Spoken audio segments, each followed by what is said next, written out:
Hey everybody, some gadget guy here with another showdown fight for blood. This has been one of the most requested videos I've ever been asked to produce as we take a look today at the Galaxy S6 versus the LG G4. Samsung's approach for the Galaxy S6 represents a marked change in design language and feature set over the Galaxy S5. It's a very aggressive response to the criticisms that the Galaxy S5 faced, whereas the G4 is a more conservative design update over the G3, focusing more on improving the technologies inside the device than on delivering a radically different build. No bones about it, the Galaxy S6 is a dead sexy phone. But having glass for a back panel definitely makes this a fingerprint smudge magnet. But for pushing this phone as thin as they are, I do have some durability concerns with the camera bulge on the back of the Galaxy S6, as I already have a very fine scratch on mine, which is why I'm leaving this adhesive wood cover in place. But seeing as how I have kind of sweaty paws and glass can feel like a wet bar of soap sometimes, and it gets smudgy and fingerprinty, I typically leave my Galaxy S6 in a case. Now, there haven't been a lot of cases out for the LG G4, and unfortunately I don't have a leather version, the more premium version of the G4 to compare against the S6. But even just looking at the plastic version of the G4, it's a clean, attractive design. I like the new diamond crisp cut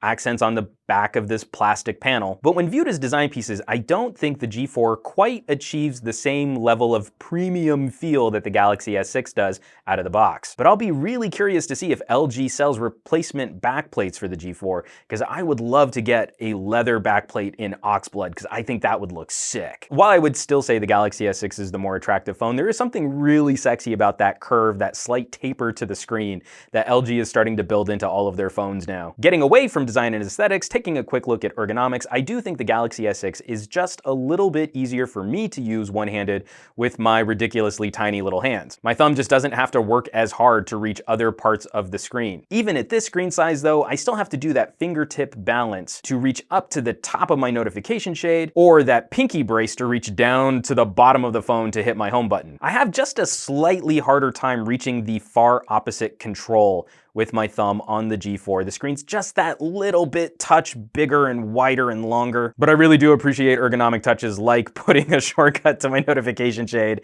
in that bottom control bar. I don't feel like I have to move the phone around quite as much thanks to LG addressing that in software. And this is the same criticism I had with the Lumia 930, but I'll always take a more rounded corner than a pointier corner, especially for how the phone might be braced into the pad of your hand. Now, this is a personal preference argument, and a lot of people are going to disagree with me here, but I do prefer side-mounted buttons over back buttons like on the G4. I think it's just a little bit more natural to brace the phone in your fingertips and push into your fingertips when you hit the power button or when you hit the volume rocker. There's nothing wrong or bad about the G4's back button placement, but you're pushing against the phone. You're pushing against how your fingertips hold onto the phone, and that's not quite as natural a bracing action than what we'll see on the Galaxy, where you sort of squeeze into the phone to hit those controls. IPS quantum display on the G4 is noticeably better, brighter, and more contrasty than the screen on the G3, but I still think Samsung has a slight edge, even with an AMOLED panel, in a slightly brighter and more contrasty outdoor viewability mode. Now, one cool update on the S6 over the S5 is of course the fingerprint scanner, and it functions a lot more like the iPhone now, where I can just hit the home button,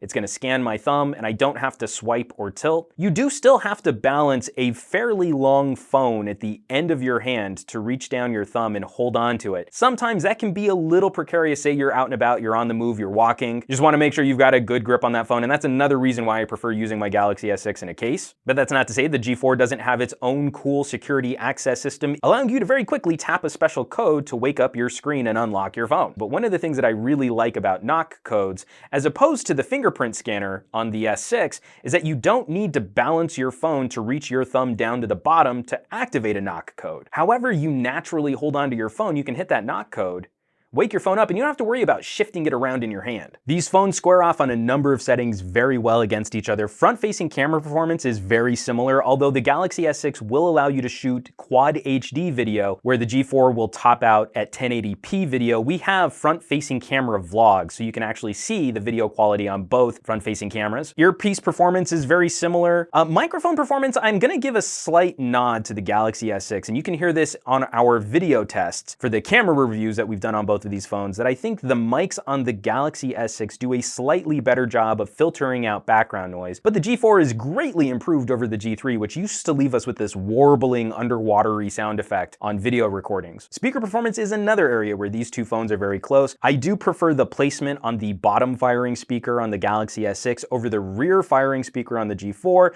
though obviously a front firing speaker would be preferable no matter what phone we're using. I hope someday we just get rid of this top earpiece speaker and only include one speaker on our phone so that we at least have one speaker that's going to fire into our face whenever we're watching video or playing games. I'm really not a fan of having to cup a hand to bounce sound back into my face, no matter where the speaker is pointing. If it's not pointing at me, it's technically pointing in the wrong direction, though Samsung speaker is pointing less in the wrong direction than LG's is. One area where we've got a real battle royale going on is, of course, camera hardware. Both manufacturers have moved up to half-inch image sensors, giving us just wonderful depth of field blur, that background blur, bokeh quality, which just provides for a much more photographic look to our stills, a much more cinematic look to our video. Both phones feature optical image stabilization, and both phones are capable of shooting Ultra HD video. We not only have full camera reviews for each of these shooters, but we also have a camera comparison where you can see video samples shot in the same locations at the same time, so you can see which style of video you prefer the most. And it really has been a joy to shoot on both of these phone cameras. Again, this is going to be a personal preference argument, but I think I like the layout of LG's camera app better than I like the layout of Samsung's. They're both very easy to jump into and start shooting very high quality photos and videos, but I like this threefold mode that we get on LG, where we've got a super simple mode where if you just want to tap on the screen and take a picture, you can do that. Then we've got a separate mode for auto, which brings us closer to the layout that we see on Samsung's mode. And then we move into a manual mode, which gives us a full expanded list of settings that we can customize. Now, both cameras have side menu settings. On LG, we hit this little gear and we can control things like the aspect ratio and the resolution of the photos and videos that we're shooting, and where we want to save our photos to, while Samsung moves us away from the viewfinder and into a scrolling menu here with a lot of those same features.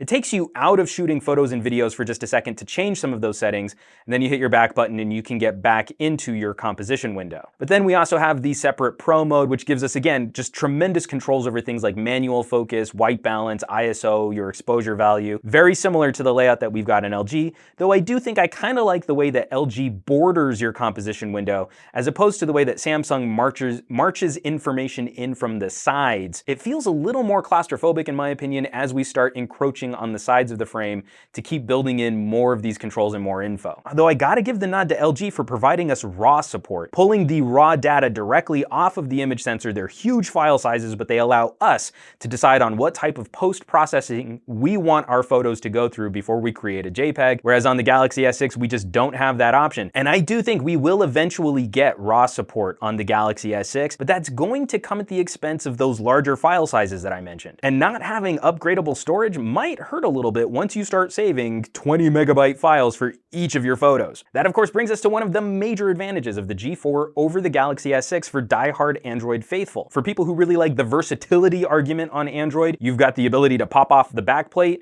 access the battery, swap out the battery if you want, and add storage via micro SD card slot expansion. All of those features that Samsung used to make a lot of noise about in their advertising and their TV commercials, but had to walk away from to achieve this metal and glass design. And no joke, folks, the battery life on the G4 has been noticeably better than the battery life on the Galaxy S6, where I have a really hard time making it to almost 3 hours of screen on time on the GS6. I regularly get around 4.5, just under 5 hours of screen time on the G4 without having to play any of the hypermiling tricks that I have to play with on the Galaxy S6. Sure, the Galaxy S6 charges really quickly. It's got built-in wireless charging, which we'll probably have to add a specialty backplate to achieve on the G4, but I'd rather just have more battery life built in as opposed to having the thinnest possible smartphone. And I gotta say, I've been a little disappointed with performance on the Galaxy S6. When I'm in an app, this thing is an absolute beast. It loads missions faster in Marvel Future Fight than the G4 can. But the G4 running 5.1 as opposed to the Galaxy S6 on Lollipop 5.0, multitasking, day-to-day usage, it's all been smoother and quicker, and it's a lot more difficult to show lags and stutters on the G4 than it is on the Galaxy S6. If you go back through and watch our full reviews on both of these phones, it was very easy for me to recreate stutters just by multitasking, firing the camera, and then moving between different apps, and I had none of those issues. I couldn't recreate any of them on the G4. For all of the hardware built into the Galaxy S6, which we're told is so much more powerful, faster RAM, faster internal storage, in day-to-day usage, like here, shooting 2 minutes of UHD video, the LG G4 is able to save that 2 minutes of video to a memory card just as fast as Samsung is able to save it to their supposedly faster internal storage. Now, this is a commentary on Android more than either of these manufacturers, but this move on Lollipop to provide a prettier interface, I think really has come at the expense of multitasking performance, and I think Google has a lot that they need to address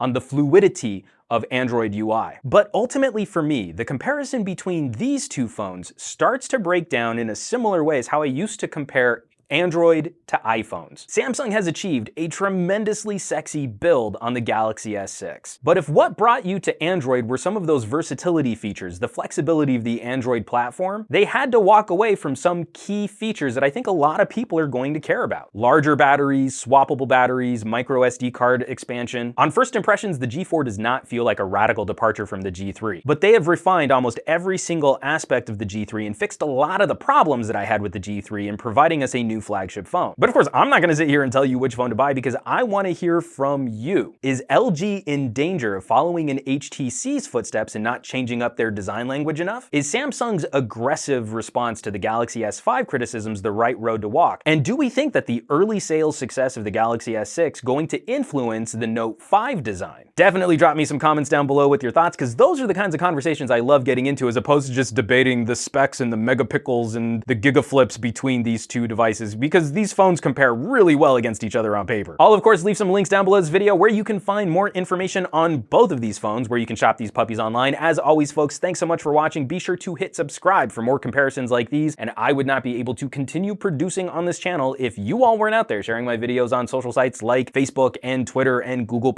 and the Reddit. So please keep bringing more cool people to the party. Hit that thumbs up button, and I will catch you all on the next comparison.